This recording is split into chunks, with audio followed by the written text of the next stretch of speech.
एक जंगल में एक छोटा सा घर था जिसमें मालती नाम की चिड़िया अपने बेटे के साथ रहती थी। मालती के पास ढेर सारी जमीन थी और उसका सिर्फ एक ही लड़का चुन्नू था। वह अपने बेटे चुन्नू के साथ रहती, खाना बनाती, खुद खाती और चुन्नू को खिलाती। इसके अलावा कभी कभार खेत पे जाके घूम आती। बस इतना ही काम था। मालती चिड़िया पूरे जंगल की सबसे अमीर चिड़िया मानी जाती थी क्योंकि उसके पास सबसे ज्यादा खेती थी और उसका बेटा भी जंगल का सबसे अमीर लोगों में से एक था। इसलिए लोग उन दोनों का बहुत ही सम्मान करते थे। एक दिन चिड़िया का बच्चा बोला, मम्मी मम्मी चलो खेत पे चलते हैं। बहुत दिन हो गए हमने खेत नहीं देखे। खेत पे हमको बहुत अच्छा लगता है। हमें हरी हरी फसल देखना बहुत अच्छा लगता है। इसके बाद बेटा तुम ठीक कह रहे हो, हमें खेत पर जाना चाहिए, खेत देखने चाहिए। वहाँ जाएंगे, थोड़ी बहुत हवा लगेगी, अच्छा लगेगा। जाके खेत भी अपने देख आएंगे। चलो चलते हैं। इतना कहने के बाद मालती चिड़िया और चुन्नू उड़ने लगे और अपने खेत के पास जाने के लिए रेडी हो गए।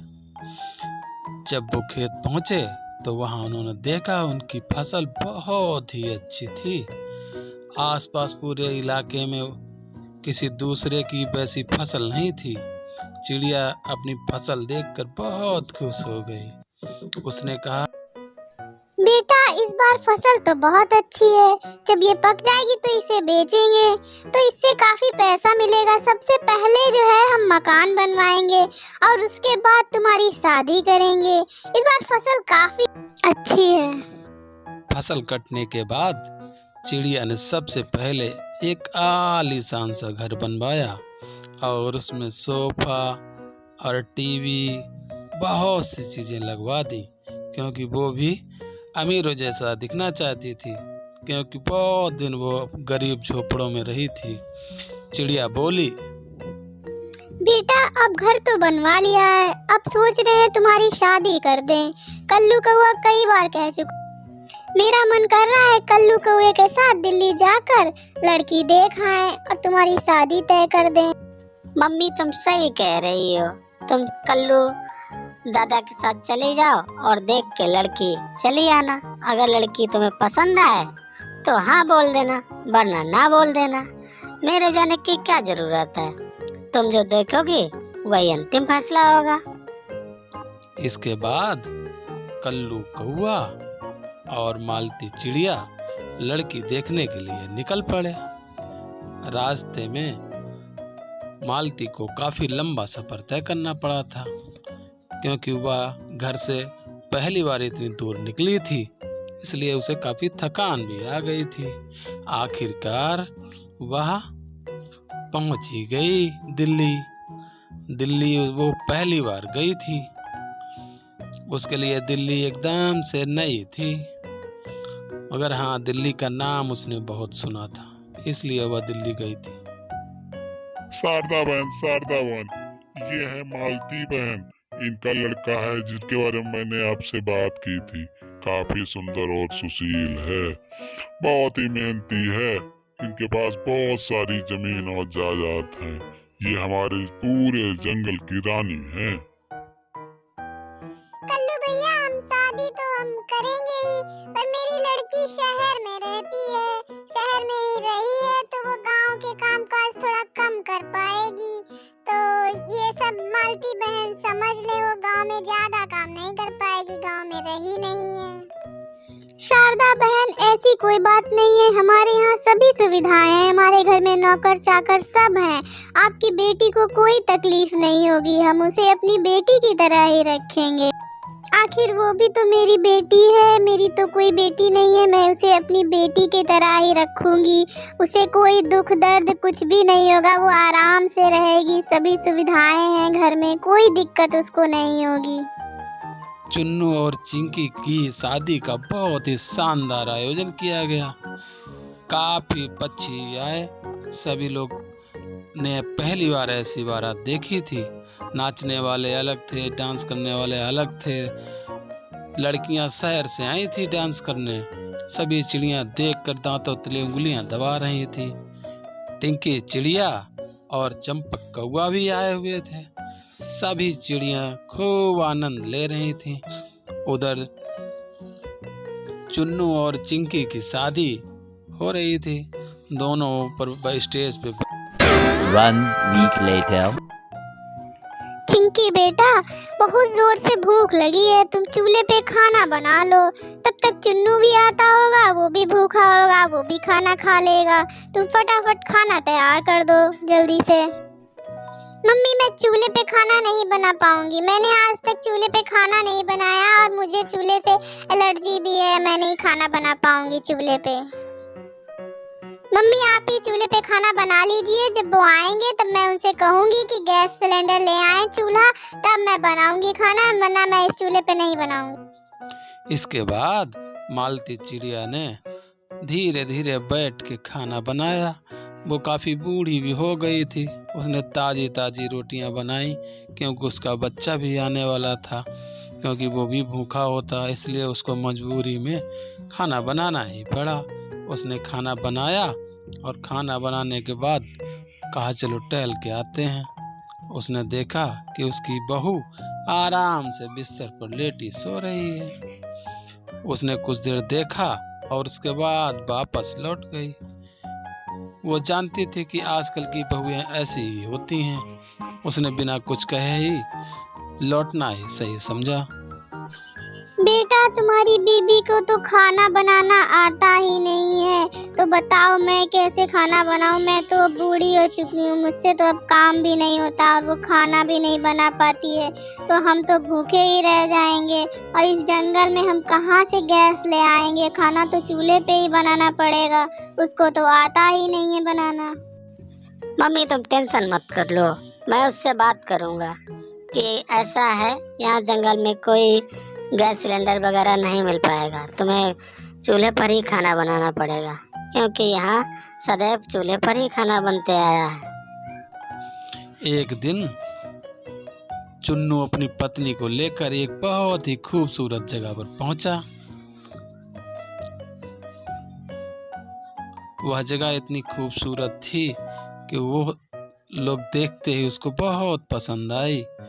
उसकी पत्नी भी बहुत देख के खुश हो रही थी, क्योंकि ऐसी जगह पहली बार वो आई थी। चिंकी तुम कल क्या कह रही थी कि मुझे खाना बनाना नहीं आता है?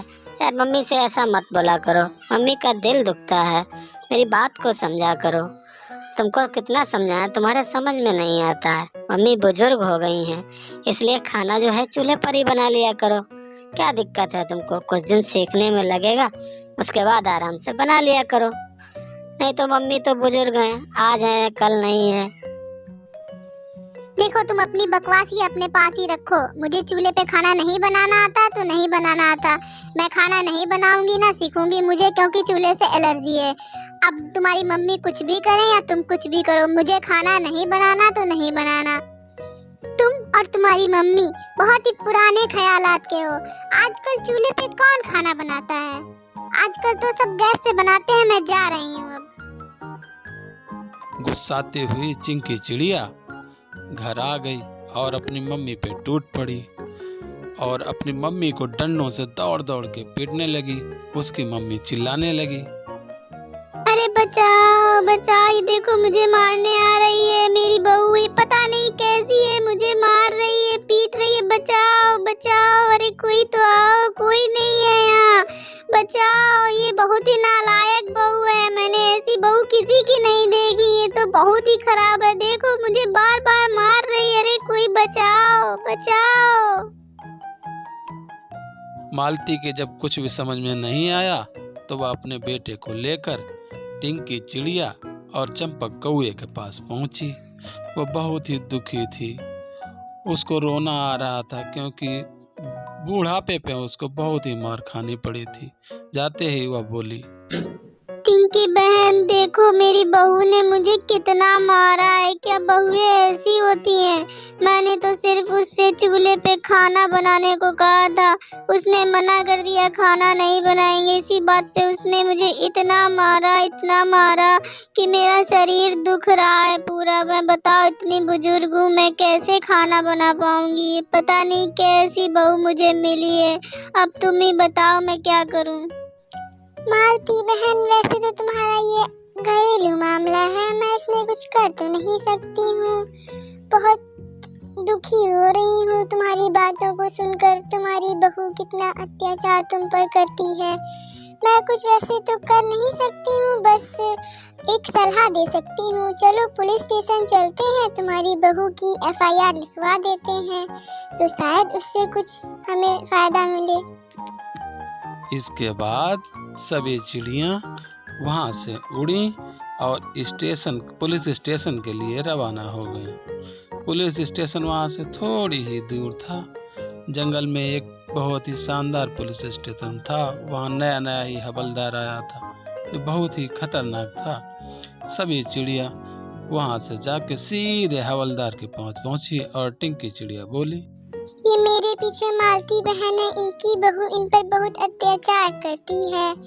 FIR इनकी दर्ज कर लीजिए पुलिस इंस्पेक्टर जी, वरना अगर ऐसी बहुएं आती रहीं तो क्या ही होगा। सास तो पिटती ही रहेंगी, बहुएं तो मानती ही नहीं है बात। आप ही अब कुछ करिए, उसको पकड़ के जेल में डाल दीजिए। वह तो इसको बहुत ही, मालती बहन को बहुत ही मारती रहती है। कोई बात नहीं, हो गया सो हो गया, मैं इसकी खबर लेता हूँ। अभी चलता हूँ।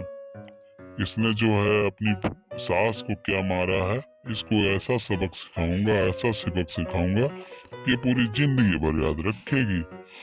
आज की बहुएं भी बहुत नालायक हो गई हैं, अपनी सास की बात नहीं मानती हैं। उल्टा जब वो कुछ काम के लिए कह दें तो उन्हीं पे डंडा चलाने लगती हैं। बहुओं का तो जमाना आ गया है। तुम्हारी हिम्मत कैसे हो गई मालती बहन को पीटने की? ये डंडा देख रही हो? मार डंडों से तुम्हारी खाल निकाल लेंगे। कितना गंदा काम किया है तुमने एक बुजुर्ग महिला पे हाथ उठाया है। ऐसा तुम्हें करना चाहिए था। मैंने पूरी जिंदगी में तुम्हारी इतनी घटिया औरत नहीं देखी है। तुमको इतना गंदा काम करते हुए शर्म भी नहीं आई? थोड़ा तो दिमाग में सोचना चाहिए था। अरे इंस्पेक्टर साहब, वो बहुत झूठी औरत है, मैंने उसको नहीं मारा है, बल्कि वो मुझे मारती है, मुझसे बहुत सारा काम करवाती है, मुझे बिल्कुल भी आराम करने नहीं देती। उसने मुझे बहुत ही परेशान करके रखा है। वो बहुत ही नालायक औरत है। तुम बहुत ज्यादा चबड़ करती हो।